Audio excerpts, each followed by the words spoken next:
ಅನ್ವಯಿಸಿದರೆ ಅಥವಾ ರೆಸೋನೇಟ್ ಆದರೆ ಮಾತ್ರ ತೊಗೊಳ್ಳಿ, ಇಲ್ಲಾಂದರೆ ಬಿಟ್ಬಿಡಿ. ಇನ್ನು ಕಾರ್ಡ್ಸ್ನ ಶಫಲ್ ಮಾಡಿದಾಗೆ ನನಗೆ first card queen of pentacles ಬಂದಿದೆ. ಯಾವಾಗಲೂ ಹೇಳೋ ಹಾಗೆ first card is A strongest card ಅಂತ. ಕ್ವೀನ್ ಆಫ್ ಪೆಂಟಿಕಲ್ಸ್ ಬಂದಿರೋದ್ರಿಂದ ತುಂಬ ಹಣದ ಬಗ್ಗೆ ಯೋಚನೆ ಇದೆ. ಸೊ ನಿಮ್ಗೇನಾದರೂ ಮ್ಯಾಟರ್ ಆಗುತ್ತೆ ಒಂದು ವಿಷಯ ಅಂದರೆ ಅದು ಕೆಲಸದ ವಿಷಯ ಅಂತ ಅನಿಸುತ್ತೆ, ಸ್ಟೆಬಿಲಿಟಿ ಅಂತ ಅನಿಸುತ್ತೆ, ಬೀಯಿಂಗ್ ರೆಸ್ಪಾನ್ಸಿಬಲ್ ಪರ್ಸನ್ ಅಂತ ಅನಿಸುತ್ತೆ. ತುಂಬ ರೆಸ್ಪಾನ್ಸಿಬಿಲಿಟೀಸ್ನ ತೊಗೊಳ್ತಾ ಇದ್ದೀರಾ ನೀವು ಅಥವಾ ನೀವು ಕನೆಕ್ಟ್ ಆಗಿರೋ ಪಾರ್ಟ್ನರು. ಟೈಮ್ ಟು ಮ್ಯಾನೇಜ್ ಅಂತ ಹೇಳುತ್ತೆ. ಎಲ್ಲನೂ ಹೇಗೆ ಮ್ಯಾನೇಜ್ ಮಾಡ್ಕೊಂಡು ಹೋಗ್ತೀರಾ ಅನ್ನೋದ್ರ ಬಗ್ಗೆ. ಮೇ ಬಿ ನೀವು ಕನೆಕ್ಟ್ ಆಗಿರೋ ವ್ಯಕ್ತಿ ಅಥವಾ ನಿಮ್ಮ ಹಸ್ಬೆಂಡು ವೈಫು ಮೇ ಬಿ ಸಿಂಹರಾಶಿಯವರು ಇರ್ಬೋದು. ಕ್ವೀನ್ ಆಫ್ ಪೆಂಟಿಕಲ್ಸ್ ಸರ್ಟನ್ ಆರ್ಡರ್ಸ್ನ ಅಂತ ಹೇಳ್ಬೋದು. ಕೆಲವೊಂದು ಬಿಸ್ನೆಸ್ ಮಾಡ್ತಾಯಿದ್ರೆ ಕೆಲವು ಗೋಲ್ಸ್ನ ರೀಚ್ ಆಗಬೇಕು, ಡೆಡ್ಲೈನ್ ಮುಗಿಯೋದ್ರೊಳಗೆ ವರ್ಕ್ನ ಕಂಪ್ಲೀಟ್ ಮಾಡಬೇಕು. ಸೊ ತುಂಬ everything is taken care of ಅಂತ ಅನಿಸುತ್ತೆ. ಎಲ್ಲನೂ ಮ್ಯಾನೇಜ್ ಮಾಡ್ತಾ ಇದ್ದೀರಾ ನೀವು.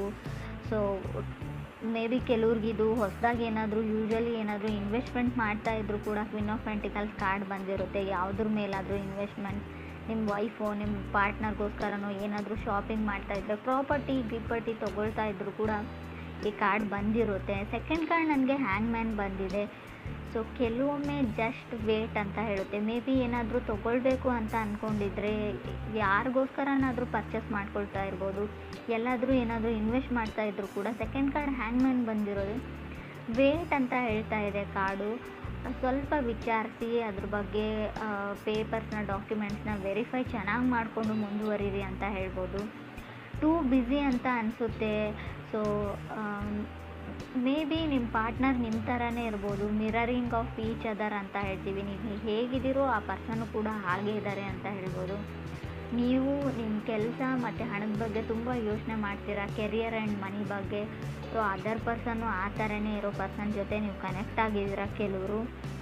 ಸೊ ಮೇ ಬಿ ಮನೆ ತೊಗೊಳ್ಬೇಕು ಅಂತ ಡಿಸೈಡ್ ಮಾಡಿದ್ದೀರಾ, ಅಥವಾ ರೀಪ್ಲೇಸ್ ಮಾಡಬೇಕು ಕಾರು ಅಥವಾ ವೆಹಿಕಲ್ಸ್ನ, ಇದನ್ನು ಎಕ್ಸ್ಚೇಂಜ್ ಮಾಡಿ ಬೇರೆ ತೊಗೊಳ್ಬೇಕು, ಇದು ಹಳೇದಾಯಿತು.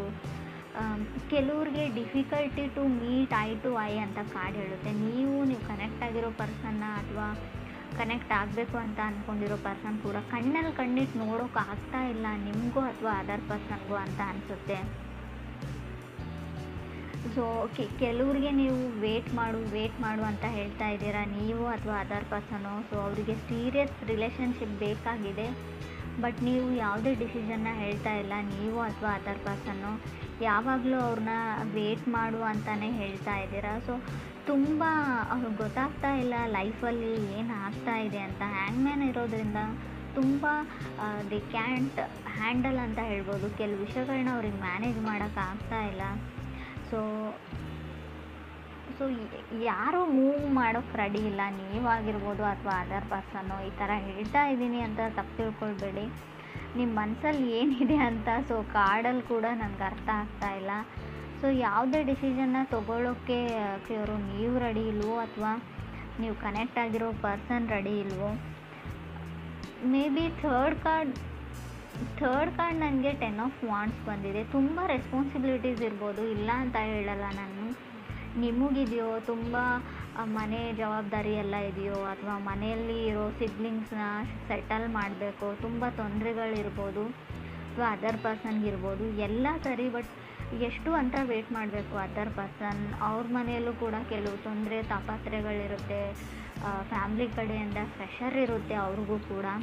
ಸೊ ನಿಮ್ಗಾಗಲ್ಲ ಅಂದರೆ ಅವ್ರ ಪಾಡಿಗೆ ಅವ್ರಿಗೆ ಬಿಟ್ಟರೆ ಅವ್ರ ಲೈಫಲ್ಲಿ ಅವ್ರು ಸೆಟಲ್ ಆಗಬಹುದು ಅಂತ ಕಾರ್ಡ್ ಹೇಳುತ್ತೆ. ಫಿಫ್ತ್ ಕಾರ್ಡ್ ನನಗೆ 7 ಆಫ್ ವಾಂಡ್ಸ್ ಬಂದಿದೆ. ಸೊ ಕೆಲವ್ರಿಗೆ ನಾನು ಚೆನ್ನಾಗಿಲ್ಲ ಅಂತ ಅನ್ನಿಸ್ತಾ ಇರ್ಬೋದು. ನೋಡೋದಕ್ಕೆ ಫಿಸಿಕಲ್ ಅಪಿಯರೆನ್ಸಲ್ಲಿ ನನ್ನನ್ನು ಯಾರೂ ಇಷ್ಟಪಡಲ್ಲ, ಸೊ ಏನು ಆ ಥರ ಒಂದು ಭಾವನೆ ಇದ್ದರೂ ಕೂಡ 7 ಆಫ್ ವಾಂಡ್ಸ್ ಬಂದಿರುತ್ತೆ. ಸೊ ಅದರ್ ಪೀಪಲ್ ಪೊಸಿಷನ್ಗೆ ಫೈಟ್ ಮಾಡ್ತಾ ಇರ್ಬೋದು, ನನಗೆ ಸಿಗ್ತಾ ಇಲ್ಲ. ಸೊ ನಿಮಗೂ ಬೆಟರ್ ಪರ್ಸನ್ ಸಿಗುತ್ತೆ, ಪೊಸಿಷನ್ ಸಿಗುತ್ತೆ, ತಾಳ್ಮೆ ಇರಲಿ ಅಂತ ಕಾರ್ಡ್ ಹೇಳ್ತಾ ಇದೆ. ಸೊ ಫಿಫ್ತ್ ಕಾರ್ಡ್ ನನಗೆ ಲವರ್ಸ್ ಕಾರ್ಡ್ ಬಂದಿದೆ. ಮೇ ಬಿ ಕೆಲವ್ರಿಗೆ ಲವರ್ಸ್ ಕಾರ್ಡ್ ಬಂದರೆ ವೆರಿ ಇಂಪಾರ್ಟೆಂಟ್ ಚಾಯ್ಸ್ ಇರೋ ಡಿಸಿಷನ್ನ ತೊಗೊಳ್ಬೇಕಾಗುತ್ತೆ. ಸೊ ಯೂನಿಯನ್ನ ಹೇಳುತ್ತೆ. ಕೆಲವೊಮ್ಮೆ ಲವರ್ಸ್ ಕಾರ್ಡ್ ನಿಮ್ಮ ಎಕ್ಸ್ ಕಮ್ ಬ್ಯಾಕ್ ಆಗೋದನ್ನು ಕೂಡ ರೀಪ್ರೆಸೆಂಟ್ ಮಾಡುತ್ತೆ, ಅಥವಾ ನೀವು ಒಂದು ರೀಕನೆಕ್ಟ್ ಆಗಬೇಕು ಅನ್ನೋ ಒಂದು ಮಿಷನ್ನಲ್ಲಿ ಸೊ ಪರ್ಪೋಸಲ್ಲಿ ಮೂವ್ ಆಗ್ತೀರಾ. ಸೊ ಗಾರ್ಡನ್ ಮಾಡ್ತೀರಾ ಆ ವ್ಯಕ್ತಿ ಮುಂದೆ ಅಂತ ಹೇಳ್ಬೋದು. ಸೋಲ್ತೀರಾ, ಎಲ್ಲದಕ್ಕೂ ರೆಡಿ ಅಂತ ಹೇಳ್ತೀರಾ, ಎಸ್ ಅಂತ ಹೇಳ್ತೀರಾ ಅಂತ ಕೂಡ ಕಾರ್ಡ್ ಹೇಳ್ತಾ ಇದೆ.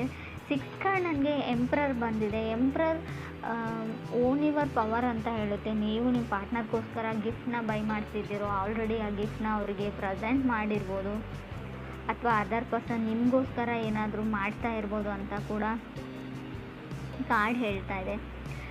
ಸೊ ಕೆಲವ್ರಿಗೆ ಯಾರಿಗಾದ್ರೂ ನೀವು ಸಾರಿ ಕೇಳಬೇಕು, ಅಪಾಲಜಿ ಕೇಳಬೇಕು ಅಂತ ಅಂದ್ಕೊಂಡಿದ್ರು ಕೂಡ ಎಂಪ್ರರ್ ಯಾವ ಥರ ಅಂದರೆ ನೀವು ಸಾರಿ ಕೇಳೋ ಅವಶ್ಯಕತೆ ಇಲ್ಲ, ನೀವು ಮಾಡಿದ ಸರಿಯಾಗೇ ಇದೆ ಅಂತ ಕಾರ್ಡ್ ಹೇಳುತ್ತೆ. ಮೇ ಬಿ ಇದು ಕೆಲವ್ರಿಗೆ ಮಾತ್ರ ಅನ್ವಯಿಸುತ್ತೆ ಫ್ರೆಂಡ್ಸ್, ಎಲ್ರಿಗೂ ಅಲ್ಲ. ನಾನು ಹೇಳ್ತಾ ಇರೋದನ್ನು ತಪ್ಪಾಗಿ ತಿಳ್ಕೊಳ್ಬೇಡಿ, ನಾನು ಏನೇ ಮಾಡಿದರೂ ಸರಿಯಾಗಿ ಮಾಡ್ತೀನಿ ಅಂತ. ಕೆಲವ್ರಿಗೆ ಯಾರಿಗಾದ್ರೂ ನೀವು ಕ್ಷಮೆ ಕೇಳಬೇಕು ಅಂತ ಅಂದ್ಕೊಂಡಿದ್ರೆ ನಾಟ್ ಗುಡ್ ಅಂತ ಕಾರ್ಡ್ ಹೇಳುತ್ತೆ. ಸೊ ನಿಮಗೆ ನೀವು ಟ್ರೂ ಟು ಯುವರ್ ಸೆಲ್ಫ್ ಅಂತ ಕಾರ್ಡ್ ಹೇಳುತ್ತೆ. ನಿಮಗೆ ನೀವು ಆತ್ಮಸಾಕ್ಷಿಯಿಂದ ಏನಾದರೂ ಮಾಡ್ತಾ ಇದ್ದರೆ, ನೀವು ಆತ್ಮವಂಚನೆ ಮಾಡ್ಕೊಳ್ತಾ ಇಲ್ಲ ಅಂದರೆ, ನಿಮಗೆ ನೀವು ಮಾಡ್ತಾ ಇರೋದು ಸರಿಯಾಗಿದೆ ಅಂತ ಅನಿಸಿದರೆ ಖಂಡಿತವಾಗ್ಲೂ ಅದನ್ನು ಮಾಡಿ. ನೀವು ಸುಮ್ಮನೆ ಯಾರೋ ಹೇಳಿದ್ರು ಅಂತ ಯಾರಿಗೋ ಅಪಾಲಜಿ ಕೇಳುವಂಥ ಅವಶ್ಯಕತೆ ಇಲ್ಲ. ನಿಮ್ಗೆ ತಪ್ಪಿಲ್ಲ ಅಂತ ನಿಮ್ಗೆ ಗೊತ್ತಿದ್ದರೆ, 100% ಶ್ಯೂರ್ ಇದ್ದರೆ ಖಂಡಿತ ಅದರ ಅವಶ್ಯಕತೆ ಇಲ್ಲ ಅಂತ ಕಾರ್ಡ್ ಹೇಳುತ್ತೆ. ಸೊ ಈ ಥರ ನೀವು ಥಿಂಕ್ ಮಾಡ್ತಾ ಇದ್ದೀರೋ, ಅಥವಾ ನೀವು ಕನೆಕ್ಟ್ ಆಗಬೇಕು ಅಂತ ಅಂದ್ಕೊಂಡಿರೋ ವ್ಯಕ್ತಿ, ಕನೆಕ್ಟ್ ಆಗಿರೋ ವ್ಯಕ್ತಿ ಕೂಡ ಇರ್ಬೋದು. 8 ಕಾರ್ಡ್ ನನಗೆ ಸ್ಟಾರ್ ಕಾರ್ಡ್ ಬಂದಿದೆ. ಖಂಡಿತ ಹೋಪ್ ಇದೆ, ನಿಮಗೆ ಫಾಸ್ಟ್ ಪರ್ಸನ್ ಬರ್ತಾರೆ. ಎಕ್ಸ್ ಬ್ಯಾಕ್ ಆಗಬೇಕು ಅಂತ ಯಾರಿಗಾದ್ರೂ ಅನಿಸಿದರೆ, ಆಲ್ರೆಡಿ ಬ್ರೇಕಪ್ ಆಗಿದೆ, ಖಂಡಿತ ಆ ವ್ಯಕ್ತಿ ಬರ್ತಾರೆ. ಹೋಪ್ನ ಇಟ್ಕೊಳ್ಬೋದು. ಸ್ಟಾರ್ ಕಾರ್ಡ್ ಕೆಲವೊಮ್ಮೆ ಫೇಮಸ್ ಪರ್ಸನ್ನ ರೀಪ್ರೆಸೆಂಟ್ ಮಾಡುತ್ತೆ. ನಿಮ್ಮ ಕ್ಲಾಸಲ್ಲಿ ಫೇಮಸ್ ಇರ್ಬೋದು, ನೀವು ಕೆಲಸ ಮಾಡೋ ಜಾಗದಲ್ಲಿ ವೈಡ್ ಫೇಮಸ್, ಎಲ್ಲರನ್ನ ಇಂಪ್ರೆಸ್ ಮಾಡ್ತಾರೆ ಆ ವ್ಯಕ್ತಿ. ಮೆಸ್ಮರೈಸಿಂಗ್ ಐಸ್ ಇದೆಯೋ, ಅಥವಾ ನೋಡೋಕೆ ಚೆನ್ನಾಗಿದ್ದಾರೋ, ಸೊ ಆ ಥರ ಇರೋ ವ್ಯಕ್ತಿ ಅಂತ ಹೇಳ್ಬೋದು. ಸೊ ಅದಕ್ಕೆ ನಿಮ್ಗೆ ಅನ್ನಿಸ್ತಾ ಇರ್ಬೋದು, ನಾನು ನೋಡೋಕೆ ಚೆನ್ನಾಗಿಲ್ಲ, ಅವ್ರು ನನ್ನನ್ನು ಆ್ಯಕ್ಸೆಪ್ಟ್ ಮಾಡ್ಕೊಳ್ತಾರಾ, ನಾನು ಹೋಗಿ ಪ್ರಪೋಸ್ ಮಾಡಿದ್ರು ಅಂತ. ಸೊ ಆ ಥರ ಡೌಟ್ ಇರ್ಬೋದು. 9 ಕಾರ್ಡ್ ನನಗೆ 9 ಆಫ್ ವಾಂಡ್ಸ್ ಬಂದಿದೆ. 9 ಆಫ್ ವಾಂಡ್ಸ್ ಇನ್ಸ್ಪಿರೇಷನ್ ಕಾರ್ಡ್ ಅಂತ ಹೇಳ್ತೀವಿ. ನೀವು ಯಾರನ್ನಾದರೂ ಇನ್ಸ್ಪೈರ್ ಮಾಡ್ಬೋದು, ಅಥವಾ ನೀವೇ ಇನ್ಸ್ಪೈರ್ಡ್ ಆಗ್ಬೋದು ಎಲ್ಲಿಂದಾದರೂ ಅಂತ ಅನಿಸುತ್ತೆ. ಗುಡ್ ಲಕ್ ಅಂತ ಹೇಳ್ಬೋದು 9 ಆಫ್ ವಾಂಡ್ಸ್. ಮೇ ಬಿ ಸ್ವಲ್ಪ ಒಂಟಿಯಾಗಿರಬೇಕಾಗುತ್ತೆ 9 ಆಫ್ ವಾಂಡ್ಸ್ ಬಂದರೆ. ಯಾರೂ ನಿಮಗೆ ಸಾಥ್ ಕೊಡೋಲ್ಲ. ಕೆಲಸ ಮುಗಿದು ಸಕ್ಸಸ್ ಆದಮೇಲೆ ಸೊ ತುಂಬ ಜನ ನಿಮ್ಮ ಜೊತೆಗಿರ್ತಾರೆ, ಬಟ್ ಆ ಕೆಲಸನ ಕಂಪ್ಲೀಟ್ ಮಾಡೋದ್ರಲ್ಲಿರೋ ಸ್ಟ್ರಗಲಲ್ಲಿ ಯಾರೂ ನಿಮಗೆ ಸಪೋರ್ಟ್ ಮಾಡಲ್ಲ ಅಂತ ಅನಿಸುತ್ತೆ ನನಗೆ. ಕಾರ್ಡ್ ಕೂಡ ಅದನ್ನೇ ಹೇಳ್ತಾ ಇದೆ. ಸೊ ಕೆಲವರು ತುಂಬ ಕ್ರಿಯೇಟಿವ್ ಆಗಿ ಏನೋ ಬಿಲ್ಡ್ ಮಾಡ್ತಾ ಇದ್ದರೂ ಕೂಡ 9 ಆಫ್ ವಾಂಡ್ಸ್ ಬಂದಿರುತ್ತೆ. ಸೊ ಲವ್ ಲೈಫ್ ರೀಡಿಂಗ್ ಆಗಿರೋದ್ರಿಂದ ಸೊ ನಿಮ್ಮ ಪಾರ್ಟ್ನರ್ ಸಪೋರ್ಟ್ ಸಿಗೋದು ಕಮ್ಮಿ, ಕೆಲವ್ರಿಗೆ ಸಿಗ್ತಾ ಇಲ್ಲ, ನಿಮ್ಮನ್ನು ಅವ್ರು ನಂಬ್ತಾ ಇಲ್ಲ ಅಂತ ಹೇಳ್ಬೋದು. ಸೊ ಮೇ ಬಿ ಅಫಿಷಿಯಲಿ ಅವ್ರಿಗೇನೋ ಬೇಕಾಗಿದೆ, ಅಫಿಷಿಯಲಿ ಅವ್ರು ನೀವು ಮದುವೆ ಆಗಬೇಕು, ಅಥವಾ ಅಲ್ಲಿವರೆಗೂ ಅವ್ರಿಗೆ ನಂಬಿಕೆ ಬರಲ್ಲ, ನೀವೇನೇ ಹೇಳಿದ್ರು ಅವ್ರು ನಂಬ್ತಾ ಇಲ್ಲ ಅಂತ ಹೇಳ್ಬೋದು. 10th ಕಾರ್ಡ್ ನನಗೆ ಹರ್ಮೆಟ್ ಕಾರ್ಡ್ ಬಂದಿದೆ. ಸೊ ತುಂಬ ಟ್ರಸ್ಟ್ ಇಶ್ಯೂಸ್ ಇದೆ ಅಂತ ಹೇಳ್ಬೋದು. ನಂಬಿಕೆ ಪ್ರಶ್ನೆ, ನಿಮ್ಮನ್ನು ನಂಬೋಕ್ಕಾಗ್ತಾ ಇಲ್ಲ, ನಿಮ್ಮನ್ನು ನಂಬೋದಾ, ನಾನು ನಿಮಗೋಸ್ಕರ ವೇಟ್ ಮಾಡ್ಬೋದಾ ಅನ್ನೋ ಥಾಟ್ ಎಲ್ಲ ಬರ್ತಾ ಇದೆ ಅವ್ರಿಗೆ. ಸೊ ಖಂಡಿತವಾಗ್ಲೂ ಕೆಲವ್ರಿಗೆ ಇನ್ಸೆಕ್ಯೂರಿಟೀಸ್ ಕಾಡುತ್ತೆ. ಸೊ ನೀವು ಅವರು ನಂಬಿಕೆ ಉಳ್ಕೊಳ್ಳುವಂಥ ಕೆಲಸ ನೀವು ಮಾಡಿಲ್ವೋ, ಅಥವಾ ನಿಮ್ಮ ಪಾರ್ಟ್ನರ್ ಮಾಡಿಲ್ವೋ, ತುಂಬ ಬರ್ಡನ್ ಫೀಲ್ ಆಗ್ತಾ ಇದೆ ಅಂತ ಹೇಳ್ಬೋದು. 9 ಆಫ್ ವಾಂಡ್ಸ್ ಕೆಲವೊಮ್ಮೆ ಬರ್ಡನ್ನು ಕೂಡ ರೀಪ್ರೆಸೆಂಟ್ ಮಾಡುತ್ತೆ, ಅದು ಕೂಡ ರಿಯಲ್ ಬರ್ಡನ್ನು. ಸೊ ಇನ್ನೇನು ಆ ವ್ಯಕ್ತಿ ಮನಸ್ಸನ್ನ ನೀವು ಪರಿವರ್ತನೆ ಮಾಡಿರ್ತೀರ, ಕನ್ವಿನ್ಸ್ ಮಾಡಿರ್ತೀರ ಅಪಾಲಜಿ ಕೇಳಿ. ಸೊ ಸಡನ್ನಾಗಿ ಅವ್ರು ನೀವು ಹಾಕಿರೋ ಎಫರ್ಟ್ಸ್ನೆಲ್ಲ ಬಿಟ್ಬಿಟ್ಟು ಮತ್ತೆ ಹಳೇ ಹರ್ಟ್ ಕಡೆ ಹೋಗಿಬಿಡ್ತಾರೆ. ನೀವು ಹಾಗೆ ಹೇಳಿದ್ರಿ ನನಗೆ, ಹೀಗೆ ಮಾಡಿದ್ರಿ ನನಗೆ. ಸೊ ಅದು ಹಳೇದನ್ನು ಅವ್ರು ಬಿಡ್ತಾ ಇಲ್ಲ. ನೀವು ಹೊಸದಾಗಿ ಏನೇ ಎಫರ್ಟ್ ಹಾಕಿದ್ರು ಕೂಡ, ಏನೇ ಟ್ರೈ ಮಾಡಿದರೂ ಕೂಡ ಅವ್ರ ಮನಸ್ಸು ಆ ಕಡೆನೇ ಹೋಗುತ್ತೆ, ಫಾಸ್ಟ್ ಕಡೆಗೆ ಅಂತ ಹೇಳ್ಬೋದು. ಸೊ ಮೇ ಬಿ ಸೊ ಅವ್ರಿಗೇನೋ ಗೊತ್ತಿಲ್ಲ, ಇನ್ಸೆಕ್ಯೂರಿಟೀಸ್ ಇದೆ, ಅವ್ರು ನಿಮ್ಮನ್ನು ನಂಬೋಕ್ಕಾಗ್ತಾ ಇಲ್ಲ. ಅಗೇನ್ ಸಮಥಿಂಗ್ ನೀವು ಅವ್ರಿಗಿರೋ ಭಾವನೆಗೂ ಕೂಡ ರೆಸ್ಪೆಕ್ಟ್ ಕೊಡಿ, ಅವ್ರಿಗೆ ಹೆಲ್ಪ್ ಮಾಡಿ. ಮೆಂಟಲಿ ಏನಿದೆ ತಲೆ ಒಳಗೆ ಅದನ್ನು ತೆಗಿಯೋಕ್ಕೆ ಹೆಲ್ಪ್ ಮಾಡಿದರೆ ಖಂಡಿತವಾಗ್ಲೂ ಒಂದು ಒಳ್ಳೆ ಎಂಡ್ ಅಂತ ಹೇಳ್ಬೋದು, ರಿಸಲ್ಟ್ ಸಿಗುತ್ತೆ ಅಂತ ಕೂಡ ಕಾರ್ಡ್ ಹೇಳುತ್ತೆ.